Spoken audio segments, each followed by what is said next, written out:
વિદ્યાર્થી મિત્રો, આપ સર્વે વિદ્યાર્થી મિત્રોનું સહૃદય હાર્દિક સ્વાગત છે આપણી યુટ્યુબ ચેનલ ગુરુ જ્ઞાન શાળાની અંદર. વિદ્યાર્થી મિત્રો, આજના આ વિડીયોની અંદર આજે આપણે જે તમારી ધોરણ 9 ની વાર્ષિક પરીક્ષા 2025 છે એમાં ધોરણ 9 જે યોગ, સ્વાસ્થ્ય અને શારીરિક શિક્ષણ એટલે કે આપણું સાસી નું મોસ્ટ આઈએમપી પેપર સોલ્યુશન આજે આ વિડીયોની અંદર કરવાના છીએ. તો વિડીયોને તમારે છેલ્લે સુધી સ્કીપ કર્યા વગર જોવાનો છે અને ચેનલ ઉપર નવા હોય તો ચેનલને અચૂકથી સબસ્ક્રાઇબ કરી દેવાની છે અને તમારા બીજા મિત્રો સુધી પણ આ વિડીયો શેર કરજો જેથી કરીને તે પણ લાભ મેળવી શકે. ધોરણ 9 સાસી કુલ ગુણ તમારા 40 રહેવાના છે. એમાં જોઈએ કે નીચેના પ્રશ્નોમાં આપેલા વિકલ્પોમાંથી સાચો વિકલ્પ પસંદ કરી ઉત્તર વહીમાં ઉત્તર લખવાના છે. તમને એક OMR શીટ આપવામાં આવશે, એમાં તમારે રાઉન્ડ કરવાના છે. જોઈએ સૌપ્રથમ યોગમાં પહેલો, યોગ કોને ટકાવે છે? તો આવશે ઓપ્શન સી, ચિત્તવૃત્તિઓને. અને વિદ્યાર્થી મિત્રો, તમારે જો સાસી વિષયની અંદર 40 માંથી 40 માર્ક્સ મેળવવા હોય તો નીચે કોમેન્ટ કરો અને તમારું સાસીનું પ્રશ્નપત્ર કઈ તારીખે છે એ પણ લખજો જેથી કરીને અમે સાસી માટે તમામ જે ચેપ્ટર છે એના મોસ્ટ આઈએમપી MCQ તમને આપી શકીએ, જે MCQ પૂછાવાના પૂરેપૂરા ચાન્સ રહેશે. જોઈએ બીજો કે યોગ સૂત્ર ગ્રંથમાં કુલ કેટલા સૂત્રો છે? Option A 195.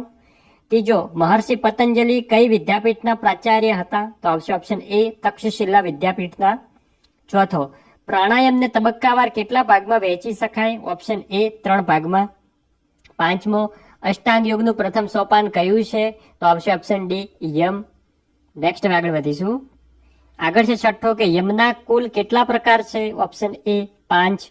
સાતમો, કયા આસનમાં શરીરની સ્થિતિ ધનુષ જેવી થાય છે? ઓપ્શન બી, ધનુરાસન. અને મિત્રો, ધોરણ 9 ના અમારા વોટ્સઅપ ગ્રુપની અંદર પણ જોડાવાનું ભૂલતા નહીં, જે વોટ્સઅપ ગ્રુપની લિંક વિડીયોના ડિસ્ક્રિપ્શન બોક્સમાં તમને આપેલ છે. આઠમો, કયું આસન પીઠ પર સૂઈને કરવાનું છે? ઓપ્શન બી, શવાસન. નેક્સ્ટ આગળ વધીશું વિડીયોમાં. નવમો કે કયું આસન ઊભાની સ્થિતિમાં કરવાનું છે? Option A, tadasana. 10મો જોઈએ કે કયું આસન બેઠાની સ્થિતિમાં કરવાનું છે? ઓપ્શન ડી, ગોમુખાસન. નેક્સ્ટ 11મો, કયું આસન ઊભાની સ્થિતિમાં કરવાનું છે? ઓપ્શન ડી, પાદ હસ્તાસન. નેક્સ્ટ આગળ વધીશું આપણે. 12મો, કયું આસન કરવાથી શરીર સુડોળ બને છે? ઓપ્શન બી, પાદ હસ્તાસન. અને વિદ્યાર્થી મિત્રો, ધોરણ 9 ના જે બીજા વિષયના પ્રશ્નપત્ર છે મોસ્ટ આઈએમપી, એના પણ વિડીયો આપણી ચેનલ ઉપર મૂકેલ છે, જે તમામ વિડીયોની લિંક આ વિડીયોના ડિસ્ક્રિપ્શન બોક્સમાં તમને પ્લેલિસ્ટ આપેલું હશે, ત્યાં જઈને તમે તમામ વિડીયો જોઈ શકો છો અને પરીક્ષાની અંદર સારામાં સારા માર્ક્સ મેળવી શકો છો. જોઈએ સ્વાસ્થ્ય શિક્ષણ માટે 13મો કે સ્વાસ્થ્યના કેટલા સ્તર છે? ઓપ્શન ડી, 7 સ્તર છે. અને મિત્રો, આ વિડીયો તમે પરીક્ષા આપવા જતા પહેલા પણ, જ્યારે તમારું સાસીનું પેપર હોય ત્યારે પહેલા પણ એકવાર આ વિડીયો જોઈ લેજો જેથી કરીને રિવિઝન થઈ જાય.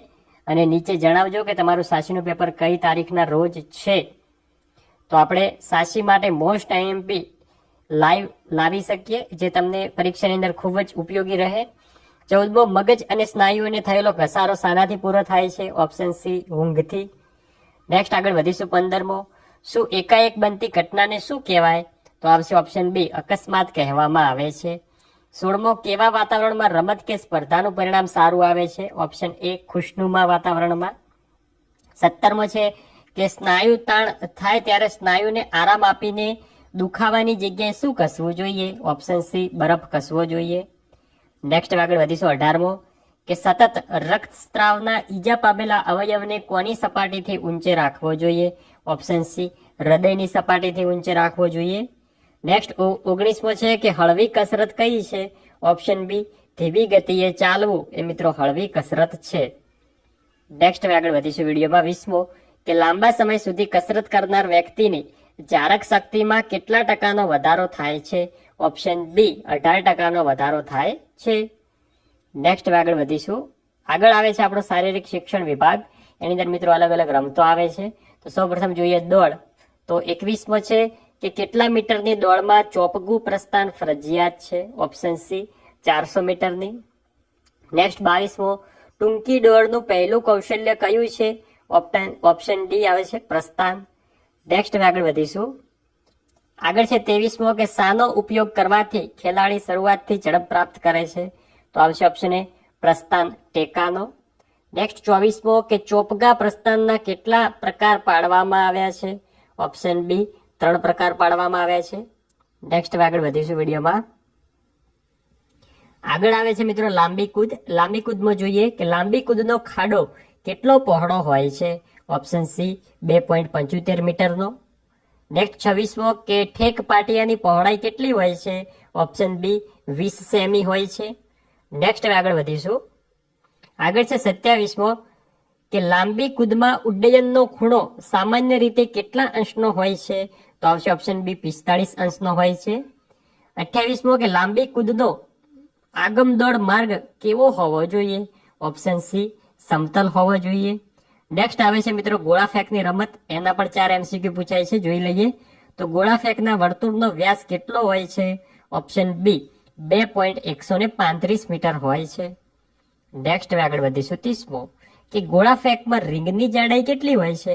તો ગોળા ફેંકમાં રિંગની જાડાઈ 6 મિલીમીટર હોય છે. વિડીયો પસંદ આવે તો મિત્રો વિડીયોને લાઈક પણ કરી દેજો. 31મો ગોળા ફેંકની લોખંડની રિંગ કયા રંગથી રંગવામાં આવે છે? ઓપ્શન ડી સફેદ રંગથી. 32મો ગોળા ફેંકના કુલ કૌશલ્યો કેટલા છે? Option A 5. નેક્સ્ટ હવે આગળ વધીશું. આગળ આવે છે આપણી કબડ્ડીની રમત. તો કબડ્ડીની રમતના આપણે જોઈએ MCQ કે કયા શહેરમાં યોજાયેલ ઓલિમ્પિક રમતોત્સવમાં કબડ્ડીની રમતનું નિદર્શન કરવામાં આવ્યું હતું? તો જે બર્લિન શહેરમાં યોજાવાની હતી ઓલિમ્પિક તેમાં. નેક્સ્ટ 34મો કઈ સાલથી કબડ્ડીની રાષ્ટ્રીય સ્પર્ધાઓ યોજાવાની શરૂઆત થઈ? ઓપ્શન બી ઈસવીસન 1952 થી. નેક્સ્ટ આગળ વધીશું. આગળ છે 35મો કે કબડ્ડીની રમત શરૂ કરવા માટે એક ટુકડીમાં અથવા રમનાર ખેલાડીઓ કેટલા હોવા જોઈએ? ઓપ્શન સી તો 7 ખેલાડીઓ હોવા જોઈએ. 36મો કબડ્ડીની રમતનું મેદાન કેવું હોવું જોઈએ? તો આવશે અસમતલ હોવું જોઈએ, સમતલ હોવું જોઈએ. તમારે યાદ રાખવાનું છે, પરીક્ષાની અંદર મિસ્ટેક કરવાની નથી. મિત્રો તમને કબડ્ડીની અથવામાં પૂછાશે ખોખો. જોઈએ કે ડબલ ચેઇન કેટલા ગાળાની રમત છે? તો 2 ગાળાની. તમને આ 2 માંથી જે રમત સારી ફાવતી હોય એના વિશે તમારે લખવાનું છે. ત્રીજો 34 ખોખોની રમતની શરૂઆત કેવી રીતે થાય છે? ઓપ્શન સી સિક્કા ઉછાળથી. 35મો સિંગલ ચેઇન કૌશલ્ય કેવી રીતે રમાય છે? ઓપ્શન બી એક બારી છોડીને રમાય છે. નેક્સ્ટ આગળ વધીશું 36મો કે ખોખોની રમતમાં નીચેનામાંથી કયું કૌશલ્ય મારનાર એટલે કે પકડનાર પક્ષનું છે? ઓપ્શન સી ખો આપવી. હવે જોઈએ વોલીબોલ. વોલીબોલમાં જોઈએ 37મો કે દરેક ટુકડી દરેક સેટ દરમિયાન વધુમાં વધુ કેટલી સંખ્યામાં અવેજીકરણ કરી શકે છે? ઓપ્શન સી તો આવશે 6. નેક્સ્ટ ભારતમાં વોલીબોલની રમતની શરૂઆત કોણે કરી હતી? તો આવશે ઓપ્શન એ MMCA. તમને ઇંગ્લિશમાં મૂળાક્ષર પૂછાય તો પણ તમે લખી શકો. 39 વોલીબોલના દડાનું વજન કેટલા ગ્રામ હોય છે? ઓપ્શન સી 260 થી 280 ગ્રામ. 40મો વોલીબોલના સર્વિસ એરિયાની પહોળાઈ કેટલી હોય છે? ઓપ્શન ડી 9 મીટરની હોય છે. નેક્સ્ટ હવે વોલીબોલના અથવામાં તમને મિત્રો ક્રિકેટ પૂછાય છે. ક્રિકેટ જોઈએ કે ભારતમાં પ્રથમ સત્તાવાર ક્રિકેટ મેચ ક્યારે રમાઈ હતી? મિત્રો આ તમને જીકેના પ્રશ્નમાં પણ પૂછાઈ શકે. તમે આગળ જ્યારે કોલેજની ગ્રેજ્યુએશન પૂરું કરી કોઈ પણ સરકારી ભરતીની પરીક્ષા આપશો ત્યારે પૂછાઈ શકે કે ભારતમાં પ્રથમ ક્રિકેટની મેચ ક્યારે રમાઈ હતી? તો જવાબ આવશે ઓપ્શન બી ઈસવીસન 1884માં. 38 કે વન ડે ક્રિકેટમાં એક ટીમ કેટલી ઓવરો રમે છે? વન ડે ક્રિકેટમાં 50 ઓવરો રમે છે. T20માં મિત્રો 20 ઓવરો રમે છે.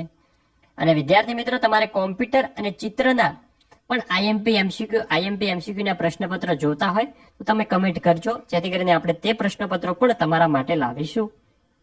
39 ક્રિકેટનું મેદાન કેટલું લાંબુ હોય એ ઇચ્છનીય છે? ઓપ્શન ડી 180 વાર. નેક્સ્ટ 40મો કઈ રમતની ગણના વિશ્વની ખૂબ જ લોકપ્રિય રમતોમાં થાય છે? ઓપ્શન સી ક્રિકેટનું, જે આપણા ભારત દેશમાં ખૂબ જ સારી રીતે મિત્રો ક્રિકેટનો પ્રભાવ પડ્યો છે. અને મિત્રો ધોરણ 9 ની વાર્ષિક પરીક્ષાના જે તમારા 80 માર્ક્સના પ્રશ્નપત્રો છે એમાં 75 પ્લસ ગુણ લાવવા માટે અમારી ચેનલના વિડીયો તમે રેગ્યુલર જોતા રહેજો. તે માટે ચેનલને સબસ્ક્રાઇબ કરી બાજુમાં આપેલ બેલ બટનને ઓલ ઉપર પ્રેસ કરવાનું રહેશે, જેથી કરીને આવનાર દરેક વિડીયો નોટિફિકેશન તમારા સુધી પહોંચશે. તમે સૌપ્રથમ વિડીયો જોઈ પરીક્ષાની અંદર સારા માર્ક્સ લાવી શકશો. અને ધોરણ 9 ના બધા જ વિષયના અમારા મોડેલ પેપર મૂકેલા છે, તે પણ તમે જોઈ લેજો. મિત્રો તમને આવનારી વાર્ષિક પરીક્ષા માટે બેસ્ટ ઓફ લક અને થેન્ક યુ અમારો વિડીયો લાસ્ટ સુધી જોવા માટે. મળીશું આવનાર વિડીયો સાથે. ત્યાં સુધી આવજો. જય હિન્દ, જય ભારત.